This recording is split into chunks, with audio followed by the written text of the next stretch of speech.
दोस्तों अगर आप भी यशस्वी जायसवाल को एक बेहतरीन खिलाड़ी मानते हो तो वीडियो को लाइक जरूर कीजिएगा। दोस्तों दूसरे टेस्ट मैच के लिए पहले दिन आया यशस्वी जायसवाल का तूफान, शतक ठोककर स्थापित किया नया कीर्तिमान, पहले दिन की समाप्ति तक टीम इंडिया को पहुंचाया जीत के करीब। यहाँ तो आखिर कैसे यशस्वी जायसवाल के बल्ले की आंधी में पूरा इंग्लैंड ताश के पत्तों की तरह बिखर गया। आखिर कैसे दूसरी तरफ से क्रिकेटरों की झड़ी लगने के बाद भी इस खिलाड़ी ने वन मैन आर्मी की तरह एक नया इतिहास लिख दिया। उनकी घातक बल्लेबाजी से लेकर रोमांच तक दूसरे टेस्ट मैच के पहले दिन की पूरी हाईलाइट में हम आपको दिखाएंगे। लेकिन उससे पहले आपको क्या लगता है कि जायसवाल, गिल और पाटीदार में कौन सबसे बेहतरीन युवा बल्लेबाज है? नीचे कमेंट करके जरूर बताइएगा।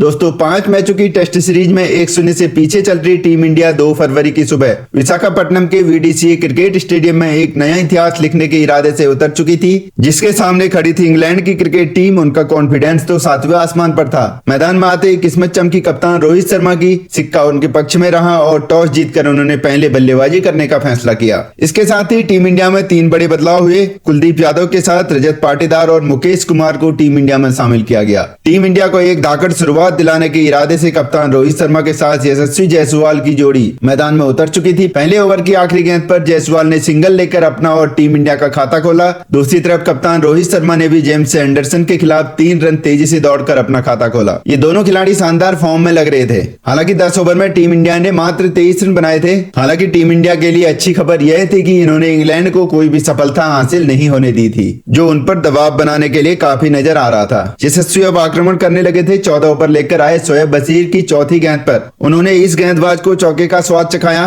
और बता दिया उन्हें खराब गेंदबाजी करना कितना भारी पड़ सकता है। अपनी जुझारू बल्लेबाजी से इन दोनों खिलाड़ियों ने टीम इंडिया को 14 ओवर में 37 रनों तक पहुंचा दिया था। रोहित शर्मा पहले सेशन में कमाल की बल्लेबाजी कर रहे थे। उन्होंने शानदार 14 रन बनाए थे, लेकिन तभी 18वां ओवर लेकर आए डेब्यूटेंट शोएब बशीर की तीसरी गेंद पर रोहित शर्मा गलती कर बैठे और गेंद लेफ्ट साइड में खड़ी स्लिप के हाथों में चली गई और कप्तान रोहित को मजबूरन पवेलियन लौटना पड़ा। इसके बाद तो पूरे स्टेडियम में मायूसी छाई हुई थी। आखिर हो भी क्यों ना, एक डेब्यूटेंट गेंदबाज ने कप्तान रोहित शर्मा का विकेट चटका दिया था। उनके आउट होने के बाद मैदान में अब मोर्चा संभालते हुए सुमन गिल उतर चुके थे। दूसरी तरफ यशस्वी जायसवाल अपना ओवर लेकर आए। टॉम हार्टली को जायसवाल ने चौथी गेंद पर बेहतरीन चौका लगाया तो 5वीं गेंद पर उन्होंने 3 रन चुरा लिए। आखिरी गेंद पर फुल टॉस का बखूबी फायदा उठाया और मिड विकेट के बीच में एक शानदार चौका लगाकर उन्होंने भी अपनी पारी की शानदार शुरुआत की। इस चौके की मदद से गिल ने टीम इंडिया को 50 रनों के पार पहुंचा दिया। 20 ओवरों में टीम इंडिया 55 रन 1 विकेट के नुकसान पर बना चुकी थी।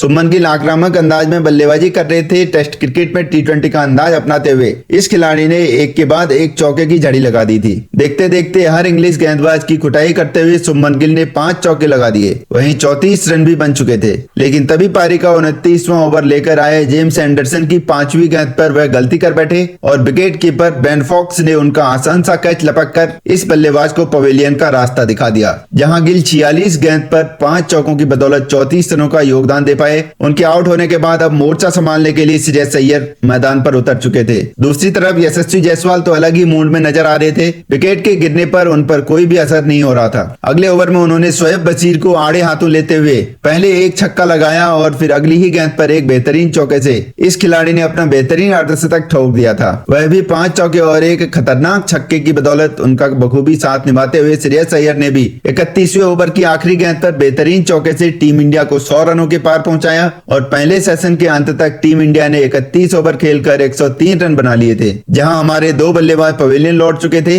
लंच के बाद वापस आते ही ये दोनों एक बार फिर टीम इंडिया को बड़े स्कोर तक ले जाना चाहते थे, लेकिन साफ तौर पर दिख रहा था कि वह बहुत दबाव में चल रहे हैं। 40 ओवर में टीम इंडिया ने 125 रन बना लिए थे। इन दोनों के बीच एक मजबूत साझेदारी पनप रही थी। यशस्वी जायसवाल ने अपने शतक की तरफ कदम बढ़ाने शुरू कर दिए थे। रोड के खिलाफ कवर के ऊपर से छक्का लगाकर यशस्वी जायसवाल ने अय्यर के साथ अर्धशतक की पार्टनरशिप को अंजाम दिया था। 44 ओवर में टीम इंडिया ने 142 रन बना लिए थे। देखते ही देखते उनकी धाकड़ बल्लेबाजी के दम पर टीम इंडिया ने पहले 150 रनों का आंकड़ा पार कर लिया था। पारी के 49वें ओवर की तीसरी गेंद पर टॉम हार्टली के खिलाफ यशस्वी ने 2 कदम आगे निकालकर एक गगनचुंबी छक्के की बदौलत अपना ऐतिहासिक शतक केवल 151 गेंद पर ठोक दिया। इस दरमियान उन्होंने 11 चौके और 3 छक्के भी लगाए थे, जिनकी इस पारी पर तो पूरा स्टेडियम तालियों की गड़गड़ाहट से गूंज उठा। 50 ओवर में टीम इंडिया ने उनकी धाकड़ बल्लेबाजी से 175 रन बना लिए थे। हालांकि तभी अगले ओवर में टॉम हार्टली श्रेयस अय्यर का शिकार कर भारत को तीसरा झटका दिया। यहां अय्यर केवल 3 चौकों की बदौलत 27 रन बनाकर चलते बने। अब उनके आउट होने के बाद जायसवाल का साथ निभाने के लिए रजत पाटीदार मैदान पर कदम रख चुके थे। उन्होंने भी आते ही आक्रामक रुख अपनाया। जायसवाल के साथ मिलकर उन्होंने एक के बाद एक चौकों की झड़ी लगा दी। 57वें ओवर में दोनों खिलाड़ियों ने मिलकर टीम इंडिया को 200 रनों के पार पहुंचाया। तो उसके बाद तो पाटीदार ने गेंदबाजों की हालत ही बिगाड़ कर रख दी। उनकी खतरनाक बल्लेबाजी का नतीजा हुआ कि टी ब्रेक तक टीम इंडिया ने 63 ओवर खेलकर 225 रन बना रहे थे। टी ब्रेक के बाद एक बार फिर ये दोनों भारतीय टीम को एक बड़े स्कोर तक ले जाने के इरादे से कदम रख चुके थे। रेहान अहमद का स्वागत ही यशस्वी ने छक्के से किया तो अगली ही गेंद पर एक और चौका लगाकर उन्होंने रॉकेट की रफ्तार से अपना और टीम इंडिया का स्कोर आगे बढ़ाना शुरू कर दिया था। लेकिन जल्दी यह खिलाड़ी भी बदकिस्मत साबित हुआ और रेहान अहमद ने उन्हें क्लीन बोल्ड कर टीम इंडिया को चौथा झटका दिया। यहाँ पाटीदार 3 चौकों की बदौलत 32 रन बनाकर पवेलियन लौटे। उनके आउट होने के बाद अब मैदान पर अक्षर पटेल कदम रख चुके थे। इन दोनों खिलाड़ियों ने 76 ओवर में 259 रन बना लिए थे। जायसवाल ने फिर देखते ही देखते न केवल अपना 150 रन का जादुई आंकड़ा पार कर लिया बल्कि उन्होंने टीम इंडिया को 300 से भी अधिक के बड़े स्कोर तक पहुंचा दिया था। भारतीय टीम की जीत की नींव बिछा दी थी। हालांकि अक्षर पटेल भी 27 रन बनाकर शोएब बशीर का शिकार हो गए, लेकिन उनके यहाँ आउट होने के बाद शिखर भरत ने जायसवाल का बखूबी साथ निभाया। 90 ओवर में टीम इंडिया ने 330 रन बना लिए थे और पहले दिन का खेल खत्म होने पर यशस्वी अपने दोहरे शतक के बेहद करीब थे। जहां उनकी धाकड़ बल्लेबाजी के दम पर पहले दिन ही टीम इंडिया की जीत बेहद करीब हो चुकी थी। लेकिन दोस्तों, अब आपको क्या लगता है, टीम इंडिया ये दूसरा टेस्ट मैच जीत पाएगी या नहीं? अपनी राय नीचे कमेंट बॉक्स में जरूर दें और ऐसी शानदार खबरों के लिए चैनल को सब्सक्राइब जरूर कीजिएगा। धन्यवाद।